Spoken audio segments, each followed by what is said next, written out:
If you believe the narrative they are feeding you about what happened 7 days ago, if you believe that the United States military launched a raid on Venezuela just to capture one man, you're missing the single most important financial signal of your lifetime. Guys, open your eyes. What happened on January 3rd at 2 o'clock in the morning was not a political operation. It was not a diplomatic mission. It was a bank robbery. It was the definitive, undeniable confirmation that the United States dollar has officially reached the end of the line. We need to call this exactly what it is. This is the dollar death blow. When you strip away the flags and the speeches, the raid on Caracas was the desperate act of a bankrupt empire that can no longer afford to pay for the resources it needs to survive. Think about it. For the last 50 years, the United States has enjoyed a privilege that no other country in history has ever had. They could print pieces of green paper that cost nothing to produce, and trade them for real things. They could print dollars and get Saudi oil. They could print dollars and get Chinese electronics. They could print dollars and get Mexican silver. It was the greatest magic trick in economic history, but the magic has run out. The world has stopped believing in the paper. The debt has grown so large, $38.5 trillion and counting, that the math is physically impossible. The interest payments alone are consuming the entire tax revenue of the country. And when an empire realizes that its credit card is maxed out, when they realize that nobody wants their IOUs anymore, they don't stop consuming, they stop trading, and they start taking. We have officially entered stage 4 of the empire collapse cycle. This is the stage known as desperate resource acquisition. It is the moment when the hegemon realizes that the only asset they have left is their military, and they decide to use it to seize the collateral. Do you really think they sent helicopters and special forces just to arrest Nicolas Maduro? Do you think they risked a global war just for a photo op? No. They went in for the prize. They went in for the $17.3 trillion worth of proven oil reserves sitting under the Venezuelan soil. They went in because the strategic petroleum reserve in the United States is empty. They went in because they need real, tangible wealth to backstop a financial system that is hollowed out by inflation and derivatives. The dollar is dying, so they are trying to back it with stolen oil. This is the signal you have been waiting for. It proves that the government knows exactly how bad the situation is. They know the printing press isn't enough anymore. If the dollar was strong, they would just buy the oil. They would just write a check. But they didn't write a check. They sent a gunship. That tells you everything you need to know about the purchasing power of the fiat currency in your pocket. It is worthless. And if they are willing to invade a sovereign nation to secure their energy supply, what do you think they will do when they realize they are running out of the other strategic asset they need to wage war? What do you think they will do when they realize they are out of silver? Because you can't run a Tomahawk missile without silver. You can't run a satellite without silver. You can't run the AI systems that guide those helicopters without silver. And unlike oil, they can't just pump more silver out of the ground in Venezuela. They have to find it. They have to buy it, or they have to confiscate it. So do not look at this raid as foreign policy, and look at it as the final warning bell. The rules of the game have changed. We are no longer in a global free market where prices are determined by supply and demand. We are in a global resource war where assets are determined by who has the biggest stick. And in this environment, holding paper assets, holding stocks, bonds, or currency is suicide. Because paper is just a claim on a government that is currently resorting to piracy to pay its bills. You need to hold what they are chasing. You need to hold the real assets. And to understand where we go next, to understand why this specific military action guarantees $200 silver, you have to look at the history books. You have to realize that we have seen this movie before. Rome did it. The British did it. The Dutch did it. They all followed the exact same 7-stage pattern of decline. And if you map the United States onto that timeline, the conclusion is terrifying. We aren't just in debt, we are in the terminal phase. Let's break down the 7 stages of empire. Let's look at exactly where we are on the clock and why stage 4 is the point of no return. History never lies, it only rhymes. And right now, the rhyme scheme is screaming at us from the pages of every history book ever written about the fall of great powers. You have to understand that nations do not just collapse overnight. They follow a specific mathematical trajectory that is as predictable as the tides. Whether you are talking about the Roman Empire, the Dutch Empire, or the British Empire, the pattern is always identical because human nature never changes and the corruption of money never changes. We have passed through the early stages of this cycle, the stages of sound money, then public works, then affluence, and we are now deep into the danger zone that historians call the decadence phase. But economically, we are in something much more specific and much more violent. We have officially entered stage 4. To understand stage 4, you have to look at the balance sheet of the United States, which is no longer a financial document, but a crime scene. The national debt has now crossed $38.5 trillion. I want you to try and visualize that number because the human brain is not designed to comprehend it. If you stacked 30 $8.5 trillion $1 bills on top of each other, the pile would reach past the moon. It is a number that has lost all connection to reality. But here is the statistic that matters more than the total. It is the speed of the collapse. The debt is now growing by anywhere from $6 billion to $12 billion every single day. Every time the sun rises, the United States government spends billions of dollars that it does not have, that it will never have, and that it can only pay back by printing counterfeit currency. And the cost of servicing this mountain of debt, the interest payments alone, has now surpassed $1 trillion per year. Think about that. The government is paying more just to cover the interest on its credit card than it pays for the entire defense budget of the country. They are borrowing money just to pay the interest on the money they borrowed last year. This is the definition of a Ponzi scheme. And like every Ponzi scheme in history, it works perfectly fine as long as new money is coming in, as long as the world is willing to buy the debt and hold the dollar. But what happens when the music stops? What happens when the rest of the world, China, Russia, Saudi Arabia, Brazil, looks at that balance sheet and says, "We are done"? What happens when they realize that the United States is mathematically insolvent and can never ever repay its obligations in real value? They stop trading. They stop sending real cars and real oil and real electronics in exchange for the worthless green paper. And this is the trigger for stage 4. When an empire can no longer function as a merchant, when it can no longer buy what it needs with the integrity of its currency, it transforms into a predator. It shifts from trade to tribute. It shifts from commerce to conquest.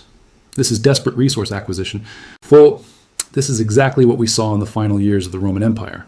When the Roman currency collapsed, they didn't stop expanding. They became more aggressive. They raided their neighbors not for glory, but because they needed the gold and the grain to feed a populace that their own economy could no longer support. And this is exactly what we saw on January 3rd in Venezuela. The mainstream media wants you to believe this is about politics? Please. The United States did not send its naval fleet to Caracas because they care about the Venezuelan voter. They sent the fleet because Venezuela is sitting on the largest proven oil reserves on the planet, estimated at 300 billion barrels, worth roughly $17.3 trillion at current prices. Do the math. The United States has $38.5 trillion in debt. Venezuela has $17.3 trillion in oil. This is a liquidation event.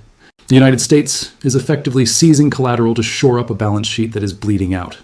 They are grabbing the tangible assets of the global south to plug the hole in the Western financial system. This is the behavior of a cornered animal. A thriving, healthy superpower does not need to raid its neighbors. A thriving superpower creates value, exports goods, and builds wealth. A dying superpower steals. And this shift from creator to thief is the ultimate signal that the currency is dead. The government knows that the exorbitant privilege of the dollar is over. They know that the era of printing wealth is finished. So now they're entering the era of taking wealth. And you have to ask yourself a very terrifying question. If they are willing to violate international law, risk World War III, and invade a sovereign country just to get their hands on resources, do you think your private property is safe? Do you think your 401k is safe? Do you think your bank account is safe? When the state turns predatory, it eats everything. It starts with the foreign enemies, but it always ends with the domestic citizens. They will come for the pension funds. They will come for the retirement accounts. They will come for anything that has real value. And this is why the Venezuela raid is not just a news story. It is a roadmap for your own financial survival. It tells you that the only thing that matters now is bearer assets, assets that you hold. Assets that have no counterparty risk, assets that cannot be frozen, sanctioned, or devalued by a desperate government. And this leads us directly to the most chilling parallel of all.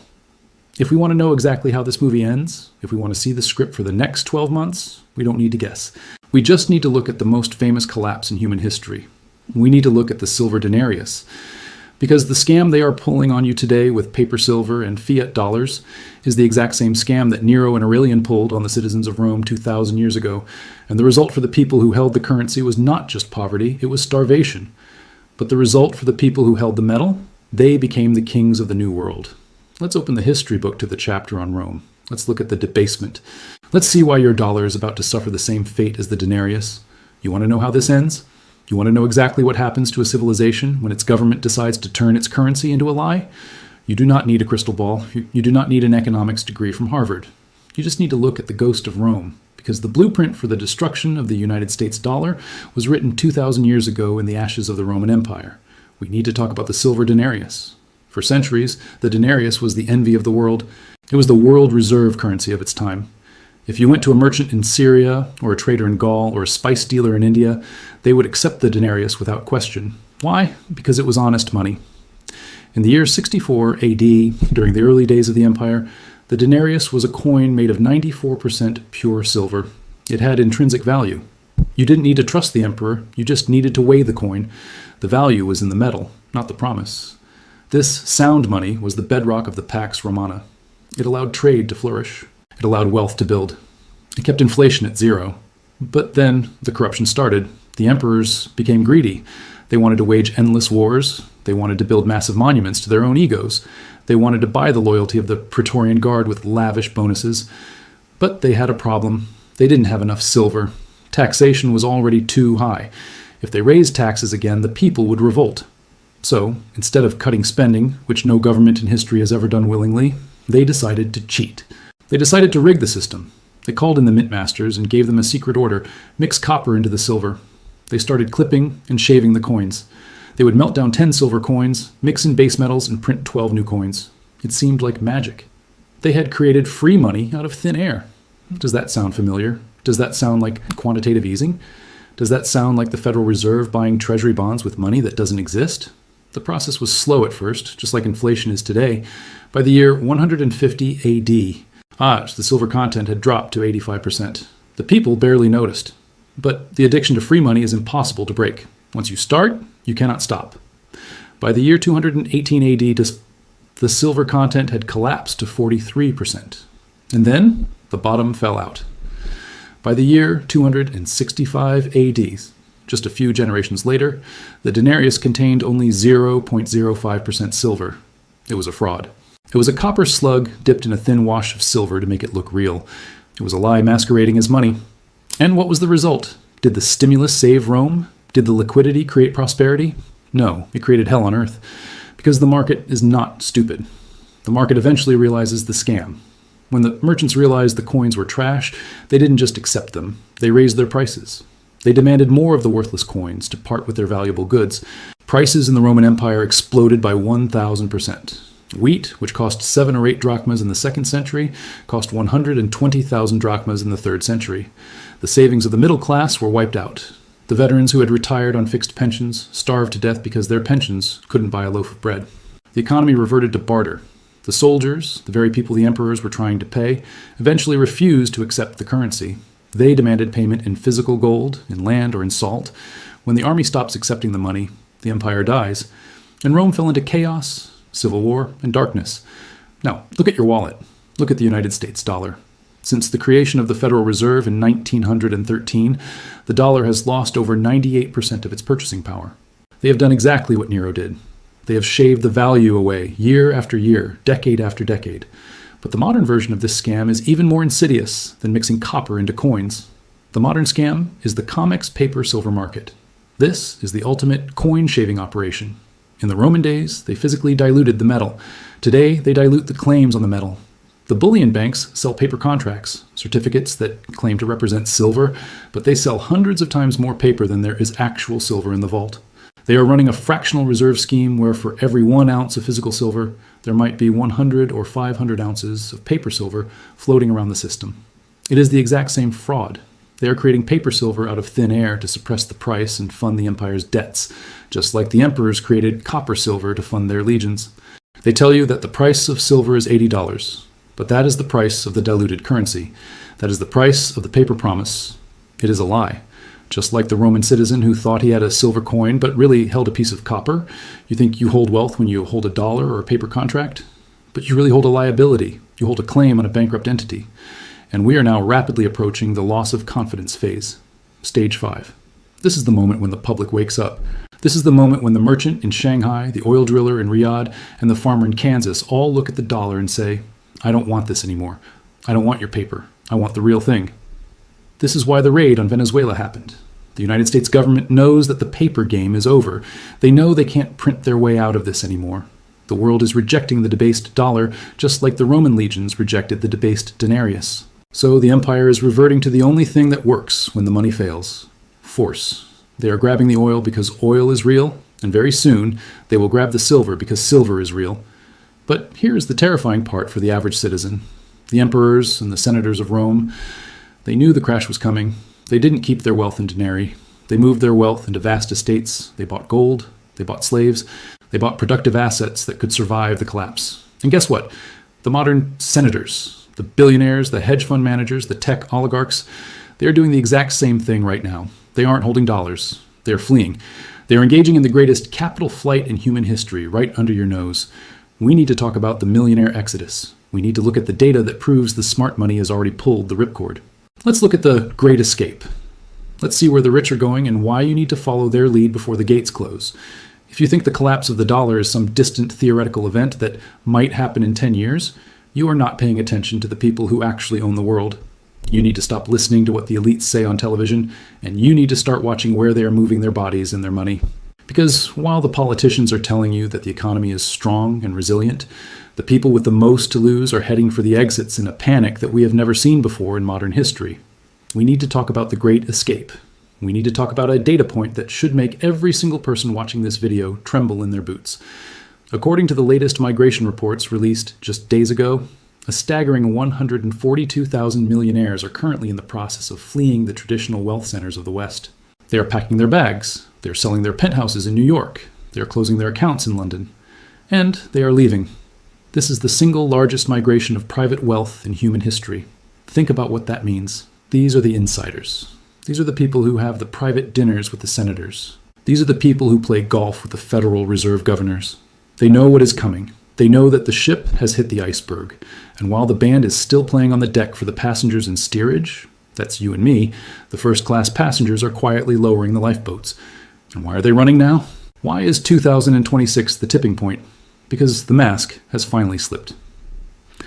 On January 5th, just 5 days ago, we heard the quiet admission that changed everything. Janet Yellen, the Treasury Secretary, stood up and used a phrase that terrifies every economist who understands it. She admitted that we are dangerously close to fiscal dominance. Now, to the average person, that sounds like boring bureaucratic noise, but to a billionaire, that phrase is a fire alarm. Fiscal dominance is the technical term for game over. It means that the government's debt is so massive that the central bank has lost control. It means they are trapped in a room with no doors. If they raise interest rates to fight inflation, the government goes bankrupt because it can't pay the interest on the $38 trillion debt. But if they lower interest rates to save the government, the inflation explodes and destroys the currency. They are checkmated. There is no way out. The only option left is to print the dollar into oblivion to inflate away the debt. The millionaires heard this. They understood it instantly. They realized that their millions of dollars sitting in American banks are about to be vaporized by inflation or confiscated by capital controls. So they are buying insurance, they are buying golden passports in the Caribbean. They are buying bunkers in New Zealand. They are buying vast tracts of farmland in South America. They are trading their paper dollars for soil, for concrete, and for foreign citizenship. They are diversifying out of the jurisdiction of the United States because they know that when stage 5 hits, when the public panic begins, the government will lock the gates. They will impose capital controls. They will make it illegal to move money out of the country. The rich are getting out now while the door is still ajar. But here's the hard reality for you and me. You probably don't have $2 million to buy citizenship in Malta. You probably don't have a private jet to fly you to a ranch in Patagonia.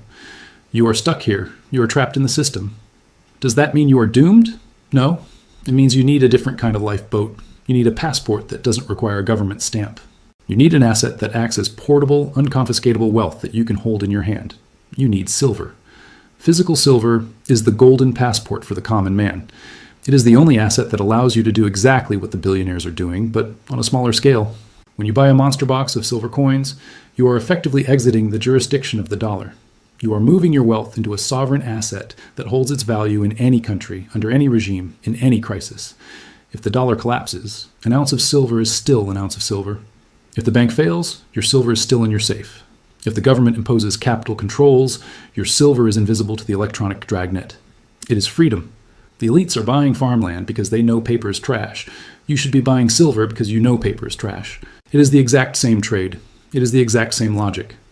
But you have one massive advantage that the billionaires don't have: liquidity. It is hard to hide a 10,000-acre farm. It is hard to carry a bunker in your pocket, but you can carry a tube of silver eagles. You can barter with it. You can hide it. It is the ultimate survival asset for the chaos that is coming. And do not think for a second that the government isn't watching this. They see the millionaires leaving. They see the capital flight. And this is why they are becoming so aggressive internationally. This brings us back to Venezuela. The government knows it is losing control of the domestic wealth. The tax base is fleeing. So they have to go out and find new wealth to plunder. They have to go seize the oil. And this connects the dots to the scariest part of my prediction. They started with the oil because the military runs on oil. But the modern world runs on something else. The missiles, the chips, the solar panels, the entire green energy grid, it all runs on silver. And the United States is running on empty. If they are willing to invade Venezuela for oil, what do you think they will do when the strategic silver stockpile hits zero? They won't just let the lights go out. They won't just let the war machine stop. They will come for the metal. And this is why silver is about to explode past oil, past gold, and past anything we have ever seen.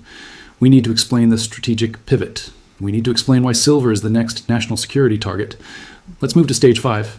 Let's talk about the supply shock that changes everything. And this is where the chessboard becomes terrifyingly clear. This is where you have to stop thinking like a consumer and start thinking like a general in the Pentagon, because the raid on Venezuela was not the end of the operation. It was just the opening move in a much larger, much more desperate campaign to secure the raw materials of survival. They went for the oil first because oil is the blood of the empire. You cannot drive the tanks or fly the jets without it. But if oil is the blood, then silver is the nervous system. And right now, the nervous system of the United States military-industrial complex is on the verge of a total shutdown. Think about the weapons they just used in Caracas. Think about the Tomahawk cruise missiles. Think about the Apache helicopters. Think about the F-35 fighter jets that provided air cover. None of those machines work without silver. Silver is the most conductive metal in the universe. It is the only element that can handle the electronic speed and the thermal stress of modern warfare. Every single missile guidance system requires high-purity silver contacts to ensure that when they push the button, the rocket actually hits the target. Every single satellite that directs those troops relies on silver-coated instruments. The entire green energy transition, the solar panels, the electric vehicles, the smart grid that they are forcing down your throat, is physically impossible to build without massive amounts of silver. And here is the strategic nightmare that keeps the generals awake at night. The United States has zero strategic silver reserves. Decades ago, the government sold off its stockpile. They thought they could always just print dollars and buy what they needed from the market. They thought the global free trade system would last forever. But now, in 2026, the free trade system is dead. The dollar is dying. And the countries that produce the silver, Mexico, Peru, China, Russia, are joining the BRICS alliance. They are forming a bloc that is hostile to the United States. So, put yourself in the shoes of the deep state. You just invaded Venezuela because you were running out of oil. Now, you look at your inventory sheets and you realize you have less than a year's supply of silver left to build your weapons. You realize that if China decides to ban silver exports, which they basically just did, your military becomes obsolete. You cannot build a missile. You cannot build a submarine. You cannot even build a computer for the NSA. What do? You do exactly what you did with the oil. You stop asking nicely and you start taking. But here's the problem. You can't just invade Mexico tomorrow. That is too messy. It is too close to home. So before they send the Marines to seize the mines, they will come for the easiest source of silver available. They will come for the investment-grade silver sitting in the vaults of the COMEX and the ETFS. They will declare silver a strategic critical mineral. They will invoke the Defense Production Act. They will tell the miners, you're no longer allowed to sell to the public. You're no longer allowed to sell to Apple or Samsung. Every ounce you pull out of the ground belongs to the Department of Defense. This is the next Venezuela. It won't be a raid with helicopters. It will be a raid with executive orders. They will nationalize the supply chain because they have no other choice. And this is why the price of silver is going to explode way past the price of oil. Oil is consumed and burned. It is gone. But silver is hoarded. And right now, the silver market is so tight, so incredibly small, that even a whisper of government panic will send the price vertical. We are talking about a market where the total available investment silver is worth less than a single bad day on the stock market. If the Department of Defense tries to buy 100 million ounces to rebuild their stockpile, there is no price high enough to satisfy them. They will pay $200. They will pay $500. Because the alternative is losing the war. The alternative is the collapse of the American empire. So when you see them grabbing the oil, do not think, oh, gas prices might go down. Think, they're securing the physical world. And the most critical, most undervalued, most scarce physical asset in their entire portfolio is the one you can still buy today for $80. They are transitioning from stage 4, grabbing foreign resources, to stage 5. Stage 5 is the internal panic. It is the moment when the public realizes that the government is cannibalizing the economy to feed the war machine. It is the moment when the illusion of fiat wealth shatters and the stampede into hard assets begins. We are standing on the precipice of the greatest psychological shift in human history. The shift from trusting the full faith and credit of the government to trusting the atomic weight of gold and silver. So where does that leave us? Where does that leave the average citizen who is watching their country disintegrate in real time? It leaves you with a very small window of opportunity, a window that is closing faster than anyone realizes. We need to wrap this up with the conclusion. We need to give you the final roadmap for the next few weeks because Stage 5 is not coming next year. It is coming now. Let's tell you exactly what you need to do before the price goes to infinity. Let's finish this briefing. So, this brings us to the final, brutal reality of the situation. We have connected the dots from the raid in Caracas to the debt clock in Washington, from the millionaire flight in London to the empty vaults in New York. The picture is not complicated. It is terrifyingly simple. We are watching the death of a currency in real time.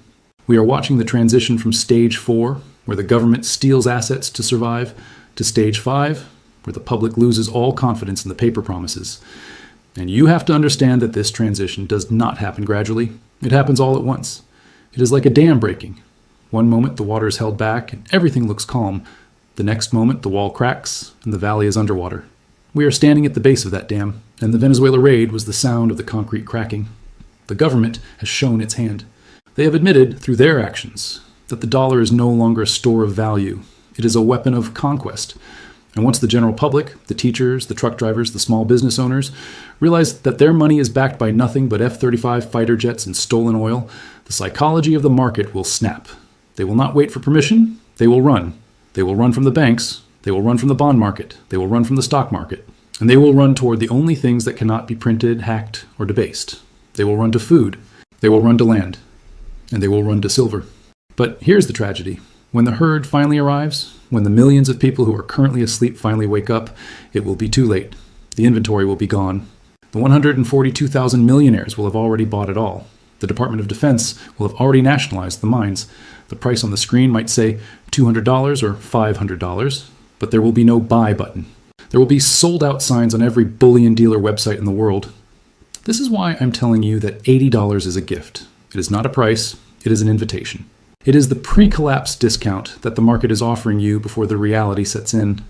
Thinking that silver is expensive at $80 is like thinking a lifeboat is expensive on the Titanic just after it hit the iceberg. The price is irrelevant. The only thing that matters is, do you have a seat? We are at the end of a 2,000-year cycle. History is screaming at us. The Romans who held the debased copper, denarius, lost everything. They starved in the streets of the eternal city. The Romans who held the physical silver and gold survived. They kept their wealth. They became the architects of the next civilization. You have a choice to make today. You can stay in the burning building, holding your paper dollars, hoping that the politicians will fix the $38 trillion debt that they created. You can hope that the war in Venezuela doesn't spread. You can hope that the millionaires are wrong. Or you can look at the facts. You can look at the helicopters seizing the oil. You can look at the billionaires fleeing the country. You can look at the empty vaults. And you can act. Do not let this moment pass you by. The greatest wealth transfer in human history began on January 3rd at 2 o'clock in the morning. The empire is liquidating itself. Make sure you're on the receiving end of that liquidation, not the paying end. Get out of the paper. Get out of the system. Buy physical silver while it is still legal to do so. Because tomorrow the rules might change. Tomorrow the window might close. The dollar is dead. Long live the metal. This is Asian Guy. See you on the other side. Like, subscribe, and share.